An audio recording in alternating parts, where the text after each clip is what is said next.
Welcome back to Vismayam news 24. இன்றைய நாளுக்கான குவைத்தின் செய்திகளை பார்க்கலாம். செய்திகளுக்குள் செல்ல முன் எமது சேனலை சப்ஸ்கிரைப் செய்து கூடவே நோட்டிஃபிகேஷனையும் ஆன் செய்து வைத்துக் கொள்ளுங்கள். நாங்கள் பதிவிடும் வீடியோக்களை தவறாமல் பார்க்க முடியும்.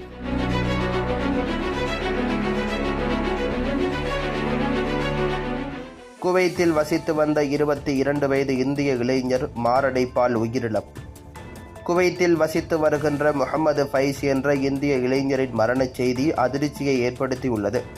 தன்னுடைய அப்பாவின் தொழில் சம்பந்தமாக விசிட் விசாவில் கடந்த தினம் பஹ்ரைனுக்கு சென்ற இந்தியா கேரள மாநிலம் கோழிக்கோடு காப்பாடைச் சேர்ந்த பசீர் என்பவருடைய மகன் முகமது ஃபைஸ் என்ற இளைஞர் இப்படி உயிரிழந்திருக்கின்றார். ஃபைஸ் தனது தந்தையுடன் வணிக நோக்கங்களுக்காக சவுதி அரேபியாவுக்கு செல்லும் வழியில் நேற்று பஹ்ரைனுக்கு சென்றிருக்கின்றார். அங்கிருந்து தரை வழியாக சவுதி செல்ல திட்டமிட்டு அறை எடுத்து தங்கியிருக்கின்றார். இரவு படுத்த ஃபைஸ் இன்று காலையில் தன்னுடைய அறையில் இறந்து கிடந்திருக்கின்றார். மரணத்திற்கான காரணம் மாரடைப்பு என்று தெரிவிக்கப்பட்டிருக்கின்றது. அவரது தாயார் ஃபாத்திமா மற்றும் தம்பி ஃபைக் ஆகியோர் குவைத்தில் காணப்படுகின்றனர். மற்றொரு சகோதரர் ஃபஸ்லான் உயர் படிப்புக்காக ஜார்ஜியாவில் பஹ்ரைனில் உள்ள சமூக சேவையாளர்கள் தலைமையில் உடலை தாயகம் கொண்டு செல்ல தேவையான பணிகள் நடைபெற்று வருகின்றது.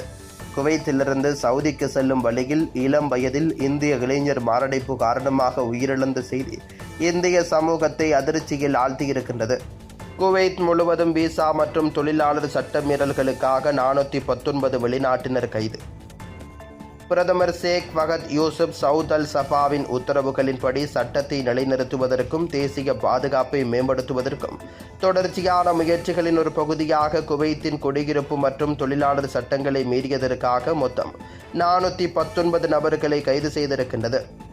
நாட்டின் அனைத்து ஆளுநர்களினாலும் பொது குடியிருப்பு விவகார புலனாய்வு துறையால் நடத்தப்பட்ட பெரிய அளவிலான பாதுகாப்பு நடவடிக்கைகளின் போது இந்த கைதுகள் செய்யப்பட்டிருக்கின்றன.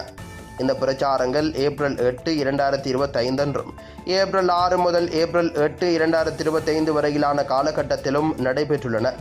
மீறுபவர்களை கைது செய்வதை நோக்கமாக கொண்ட விரிவான பாதுகாப்பு திட்டத்தின் ஒரு பகுதியாக இந்த கள பிரச்சாரங்களை தொடர்வதற்கான தனது உறுதிப்பாட்டை உள்துறை அமைச்சகம் மீண்டும் உறுதிப்படுத்தியுள்ளது.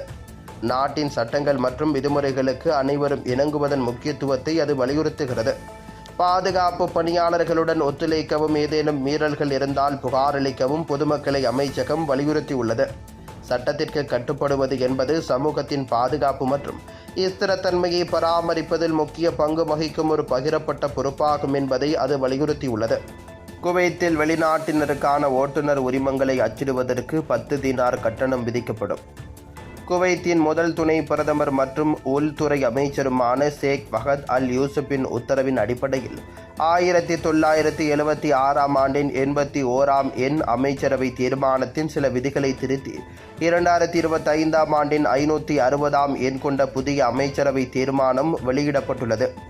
இந்த திருத்தத்தின்படி வெளிநாட்டினருக்கான ஓட்டுநர் உரிமங்களை அச்சிடுவதற்கு 10 தீனார் கட்டணம் வசூலிக்கப்படும். இதன் தீர்மானத்தின் முழு உரை நேற்று ஞாயிற்றுக்கிழமை காலை அதிகாரப்பூர்வ அரசு இதழான குவைத் அல் அய்யூமில் வெளியிடப்பட்டுள்ளது.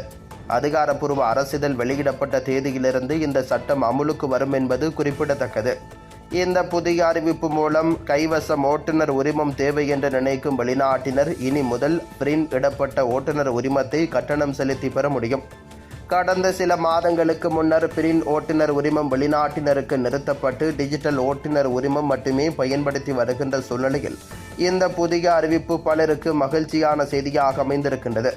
இதற்கிடையே போக்குவரத்து விதிமீறல்களுக்கு 3 ஆண்டுகள் வரையிலான சிறை தண்டனை மற்றும் பெரும் தொகை அபராதம் உள்ளிட்டவை அடங்கிய திருத்தப்பட்ட புதிய போக்குவரத்து சட்டம் ஏப்ரல் 22, 2025 முதல் நாட்டில் நடைமுறையில் வருகின்றது என்றும் குறிப்பிடப்பட்டிருக்கின்றது. கூட்டுறவு நிறுவனங்களில் வெளிநாட்டிலிருந்து வரும் குற்றவாளிகள் மீது குவைத் அரசு பயண தடை.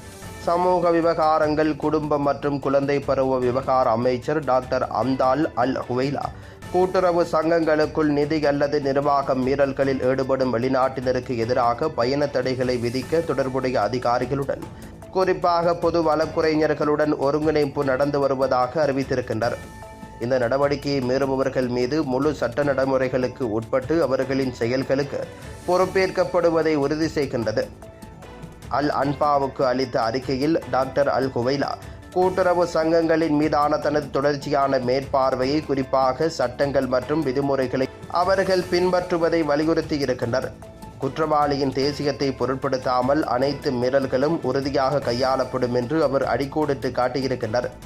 இந்த நடவடிக்கைகள் கூட்டுறவுத்துறைக்குள் வெளிப்படைத்தன்மை மற்றும் நேர்மையை ஊக்குவித்தல், பங்குதாரர்கள் மற்றும் நுகர்வோரின் உரிமைகளை பாதுகாத்தல் மற்றும் தரமான சேவைகளை தொடர்ந்து வழங்குவதை உறுதி செய்தல் ஆகியவற்றை நோக்கமாக கொண்டுள்ளன என்று அவர் குறிப்பிட்டிருக்கின்றார். சட்டத்தை மீறும் எந்தவொரு கூட்டுறவு சங்கங்களுக்கும் எதிராக குற்றவாளிகள் குடிமக்களாக இருந்தாலும் சரி அல்லது குடியிருப்பாளர்களாக இருந்தாலும் சரி கடுமையான சட்ட நடவடிக்கை எடுக்க அமைச்சகம் தயங்காது என்றும் அவர் குறிப்பிட்டுள்ளார். இன்றைய நாளுக்கான குவைத்தின் நாணய மாற்று விகிதங்களை பார்க்கலாம். குவைத் தீனார் ஒன்று இந்திய பெறுமதி 280.32 ரூபாவாகும். குவைத் தீனார் ஒன்றின் இலங்கை பெறுமதி 972.76 ரூபாவாகும். குவைத் தீனார் ஒன்றின் பாகிஸ்தான் பெறுமதி 913.60 பாகிஸ்தானிய ருபீஸ் ஆகும். குவைத் தீனார் ஒன்றின் பங்களாதேஷ் பெறுமதி 395.88 பங்களாதேசி டக்காஸ் ஆகும். குவைத்தில் இன்றைய தினம் தங்கத்தின் பெறுமதியை பார்க்கலாம். குவைத்தில் 24 காரத் தங்கம் 1 கிராமின் விலை 32.32 குவைத் தீனார்களாகும். 22 காரத் தங்கத்தின் 1 கிராமுக்கான விலை 29.64 குவைத் தீனார்களாகும். மற்றும் 18 காரத் தங்கத்தின் 1 கிராமுக்கான விலை 24.30 குவைத் தீனார்களாகும் எனவும் அறிவிக்கப்பட்டிருக்கின்றது. இந்த விலைகள் தோராயமானவை மற்றும் நகை கடைக்காரர் அல்லது இருப்பிடத்தை பொறுத்து சற்று மாறுபடலாம் எனவும் தெரிவிக்கப்படுகின்றது.